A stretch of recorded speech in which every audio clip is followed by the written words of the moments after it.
Okay guys, it's a B-Day. Please stand for the Pledge of Allegiance.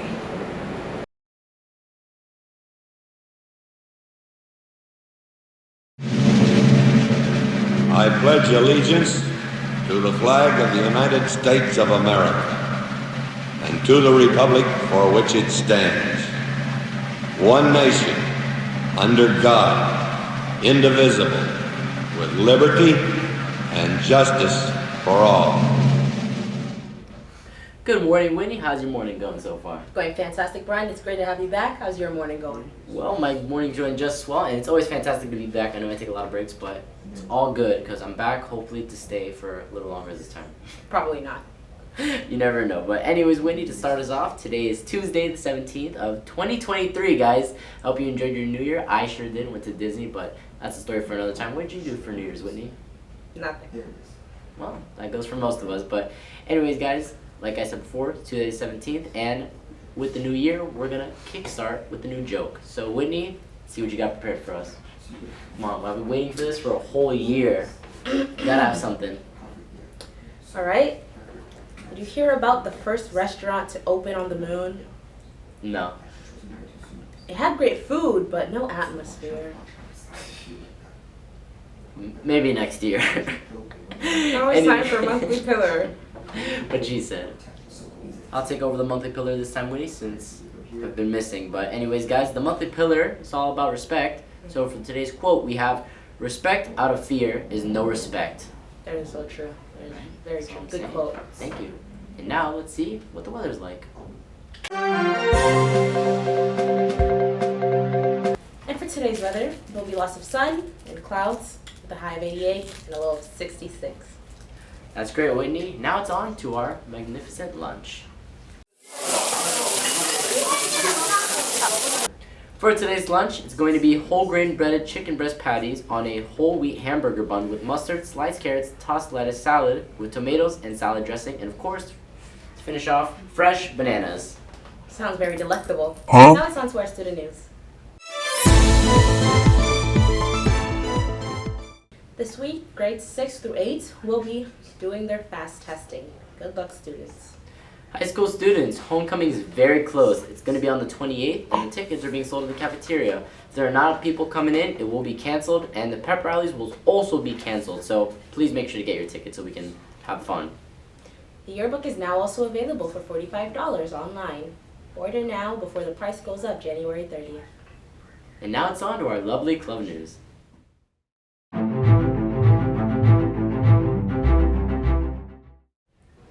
There's no clubs after school today. Go home. But tomorrow, both boys and girls have a soccer game at Somerset Pines. So good luck, teams. That's all for our club news. Speaking in black and white, it's a problem with the whole way of life. It can't change overnight, but we gotta start somewhere. On August 28th, 1963, Martin Luther King delivered the I Have a Dream speech during the March on Washington to call for equality and freedom. It influenced the federal government to take more direct change to fully realize the racial equality. I Have a Dream still influences many people today. Not just racial discrimination, but as well as encouraging other people to make a change. Now, onto a short video.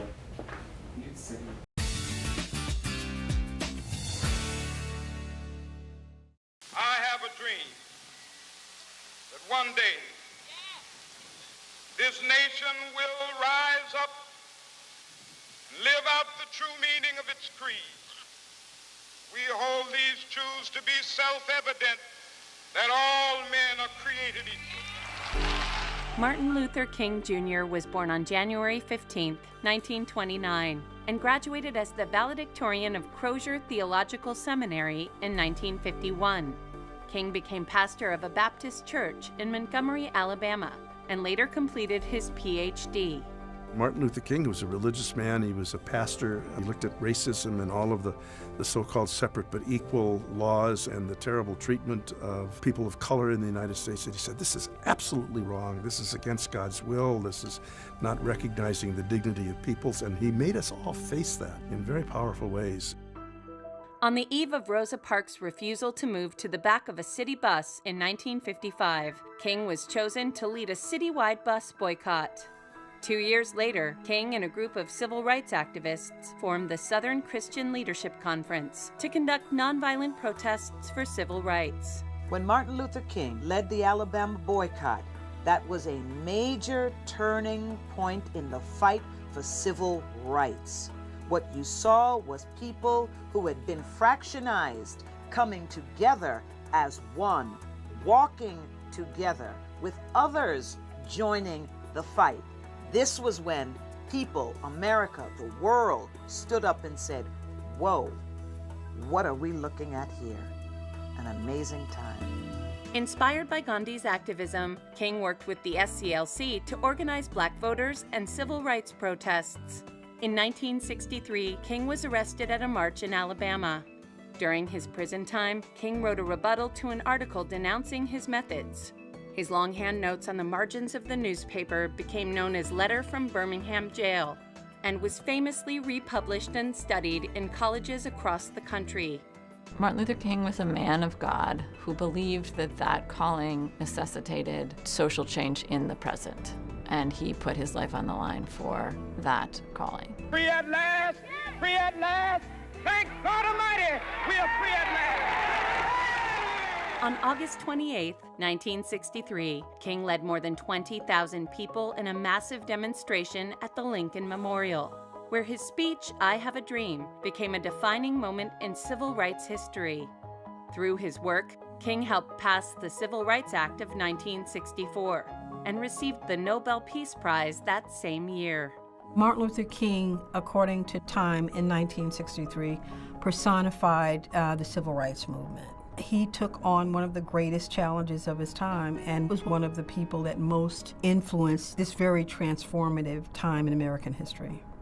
Although King faced criticism from more militant black leaders, he continued his peaceful efforts toward both racial and economic justice. After delivering his I've Been to the Mountaintop speech at a rally in Memphis, King was assassinated the next day on April 4, 1968, while standing at the balcony of his motel room. King's assassination was, I think, devastating for many people.